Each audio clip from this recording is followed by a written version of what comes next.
Oh, in this video we're going to talk about self-talk, the amazing power of self-talk, and how it can be the bridge for you to climb up that conscious ladder so you can crawl out of victimhood and blame and suffering and doubt and fear and worry and look up and go, alright, I'm ready for the next one, I'm ready for the next bit, what you got? So that's what we're going to dive into today. Self-talk, metacognition, thinking about thinking. And the more you pull this thread on this kind of spirituality kind of trip, or you're maybe diving into the new sciences like neuroplasticity and metacognition and psychoneuroimmunology and the rediscovery of placebo and all these things that are going to help us change our lives, change the world, and live a better life in more harmony, together as one. So before we dive into that, I'm going to word this one different because we're friends now. I don't need to do the whole kind of like pitch thing. So you've already liked the video because, you know, we're friends and that's what you do, so thanks for that. And thanks for the comment that you wrote as well, that was really sweet. Before I reply to it, I just wanted to let you know that I really appreciate that lovely comment. It really inspired lots of people, and that's what it's about. It's helps me build this channel, and it helps you share your thoughts, and it helps people look at your thoughts and go, oh, I think that too, and then we kind of all come together. So it's super powerful. Thanks also for subscribing to the channel, because we must be on maybe 130 now. That's pretty good going, climbing up that ladder, and you help you help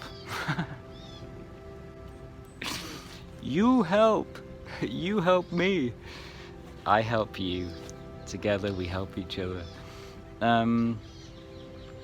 Now I'm conscious of the ums and the ahs. I think is one I say a lot. My wife told me I say Jesus Christ a lot, so I'm sorry if that offends anyone. I'd hope that you know, with a sense of humour and all in jest. Any slips I do, I don't mean any harm, but point them out, feel free. I need to get better too. And this kind of builds us to what we're talking about. But before we get into that, hit the old bell notification if you haven't, because when you do, these videos pop up in your YouTube channel, and unless you're searching for the video that you want, it's not going to pop up anymore. They're just going to feed you what they want to show you. So take the power back, and if you know that song, put that in the comments and let's liven up this day. So yeah, that's the beginning spiel. I feel like we're mates now, so we can just chat like we would chat normally. So let's get straight into this. This is a big one, and it just takes a little bit of understanding and a little bit of practice and a little bit of sort of head shaking like this, and you're in. You get it. The switch goes on, and you start to catch yourself in the moment creating positive or negative habits and actions. And when you start to catch these in the moment, you realize that the moment is all there is. So if you tell yourself you no longer want to do X and Y, and then the next time it comes up you see yourself unconsciously going to do X and Y, then you can pause life by using awareness. We've talked about this. You just tune into what you're doing and take a moment and just take a beat and just think, oh yeah, if I do X and Y, it could be spending more money, drinking unconsciously, or eating more than you need to eat. When you catch that in the moment, and then you go, okay, I see where that's going to go. That's going to go down there, and I'm going to feel bad about that, and I spent that, and blah blah blah. When you catch it and decide in that moment to do the opposite, which is something healthy or something you've decided to do, then you consciously evolve. And that's it, and that's the game. It's all about catching life, assessing what's happening, making a good conscious decision, and then repeat the cycle. So there's a few ways we can do this, and again, I'm bring up this book, Beyond Positive Thinking. This book has been through the rounds. It's been lent around. I've had it for maybe 15 years, and it's like the godfather of all this kind of talk. Joe Dispenza is another one who you should really look into. He's written The Placebo Effect, Breaking the Habit of Being Yourself, Becoming Supernatural, all knocked it out the park every single time. So there's a whole field of this thought of metacognition and self-talk, and you hear words like limiting self-beliefs, and essentially all it is focusing on, to break it all the way down, is thinking about thinking. So the first time I really came across this concept was possibly in The Power of Now by Eckhart Tolle, who, depending on who you meet, it's Eckhart Tolle or Eckhart Tolle. And he talks about a concept called the Watcher. Now, if we realize our whole day is basically, as we go through life, our mind is commentating on everything. We're thinking about everything. It was a tree, it was a sound, it was a memory, it was a future thought, it's what I've got to do, oh, who's that, what do I think about them, what do they think about me? It's endless, it's an endless dialogue. It's a monkey swinging from branch to branch, continuously, randomly going all over the place. And a lot of us go through life and never even have this realization that that happens. And if you live like that unconsciously, and you just go how you're going, in one way it is bliss, ignorance is bliss, but on the other hand, you might find that you are living out these patterns that you've downloaded from your parents, from your family, from your friends, from teachers, from society, from your environment, blah, blah, blah, blah, blah, blah.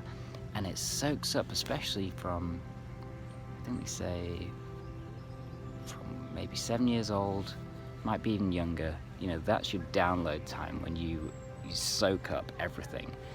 And that's who you're going to be based on these beliefs that you've inherited and subscribed to.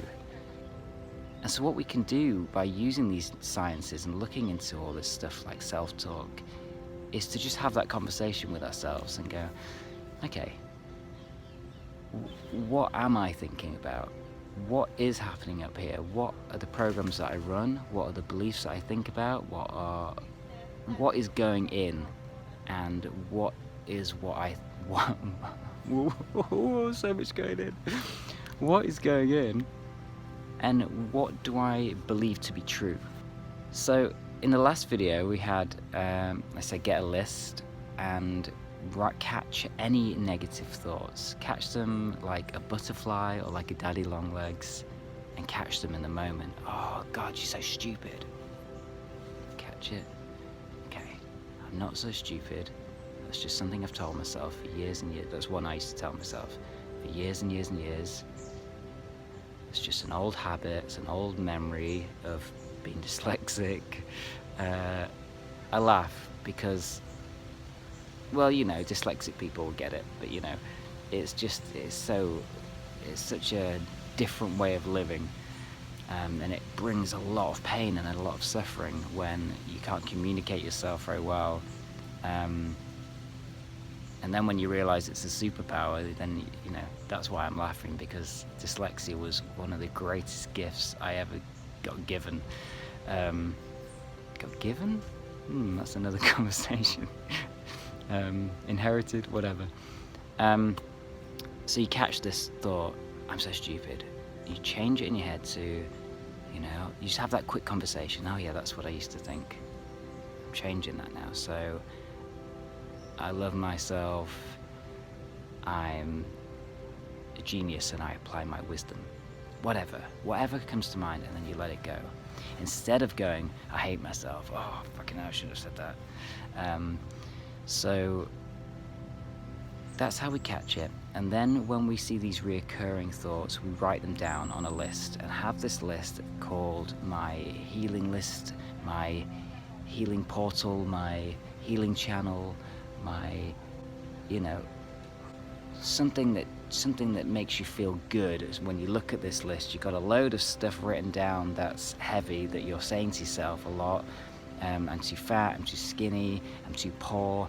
Anything negative, self-deprecating, limiting, anything that, makes you feel crap, and you know that it's an old program. Get it on that list. So we've got that list going, and we continually go through that list, and eventually this list is going to get smaller and smaller and smaller and smaller, because you'll cross them off, or you'll write a new one, and you'll realize that you're not saying these things anymore, because you're catching them and you're changing them. So this is where it starts to get fun, because for full disclosure, the whole process is to get you from anxiety, depression, fear, doubt, worry, shame, guilt, all these lower realms, to love. Famous last words. To love, to self-love, to feeling kindness for yourself and for other people, compassion for yourself and other people, gratitude for yourself, for your surroundings changed up, for other people, and joy for yourself, for your surroundings, for your environment, for the world, for life itself, and for other people. And the more you practice this, the more you practice deleting these old habits, these old memories and old things you've, inherited and downloaded from everyone and everywhere. And you start rewiring to pull yourself up that ladder to joy, gratitude, love, peace, harmony, tranquility, all, It's not to say that you shouldn't ever suffer, and sadness is bad and anger is wrong. It's not that at all.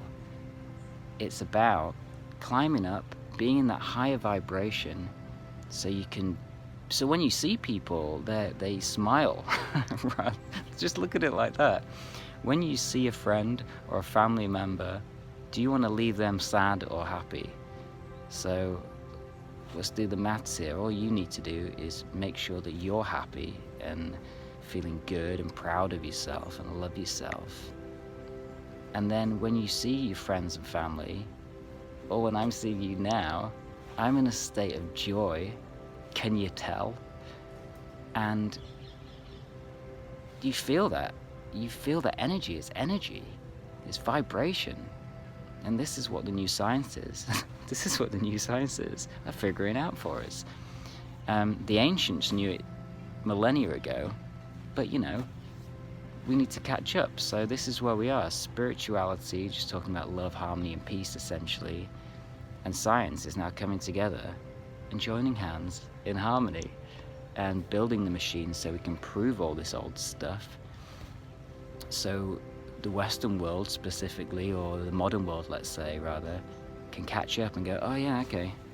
All right, well now you can prove that all that chakra stuff and all this vibration stuff's real, then yeah, okay, I'll take it on. And then we can start to change society and the environment with new technology, and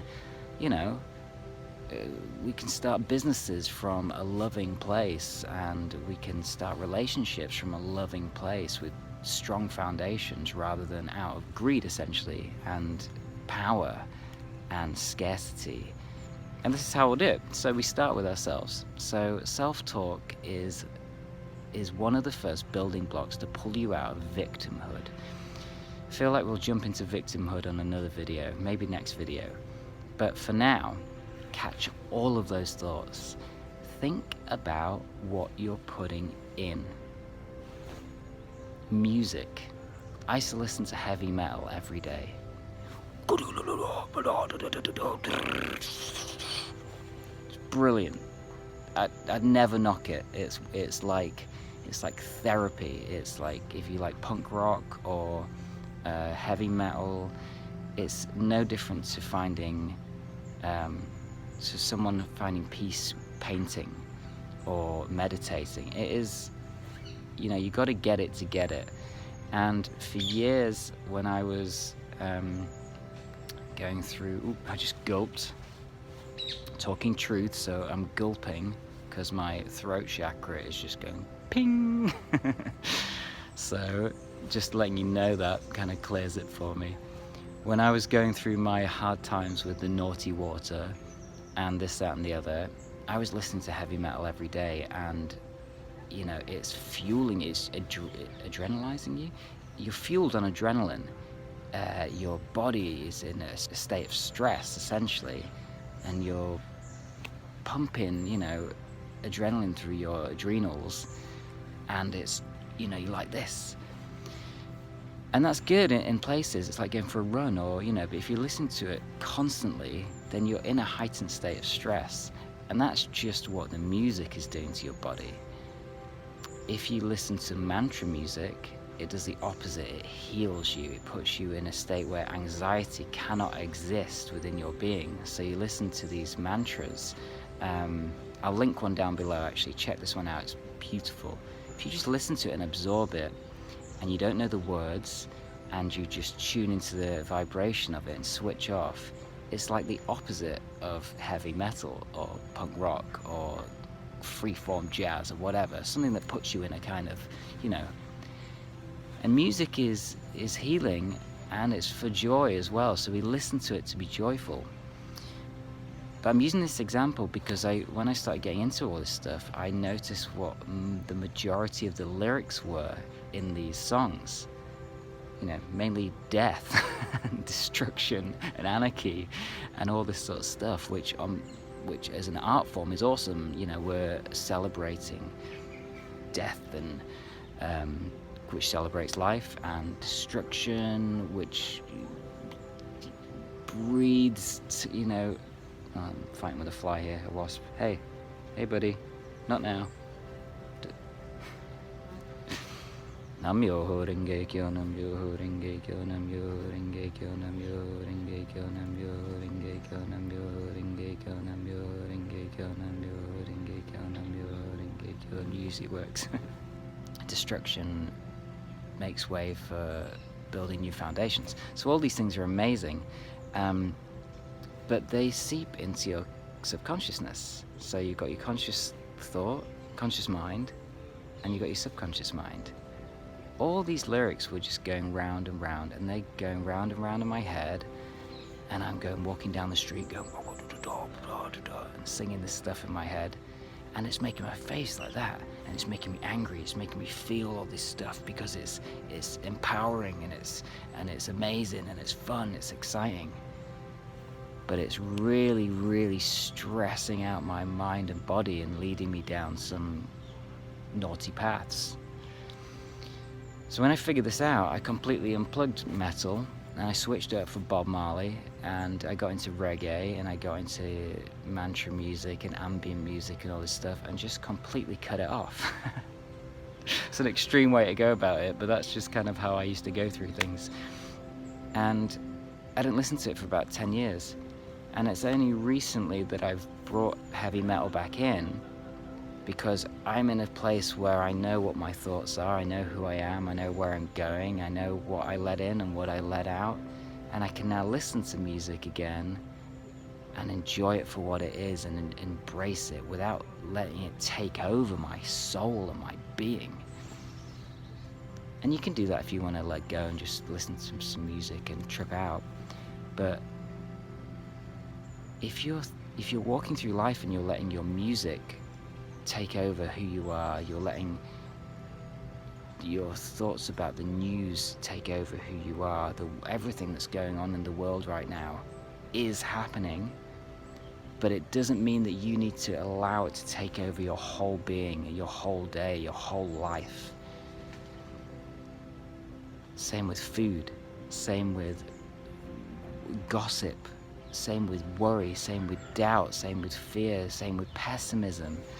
Same with optimism. If you're walking around on cloud 9 all the time thinking everything's rosy and your building blocks are just pure joy and happiness and you're beaming all the time, then when reality kicks in and something heavy happens or something you need to deal with, you're not going to have the right tools. You're going to be too high up that ladder. A lot of people in the spiritual game, if it is a game, in the spiritual world, are fully high all the time on life and lacking in a lot of the foundational blocks, which is communication with different people on different levels so you can form ideas and create relationships.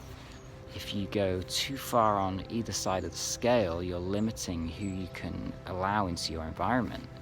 So if you're fully heavy metal and that's all you listen to, then when you meet other people that aren't into that kind of music, you kind of like, oh, they don't think like I think.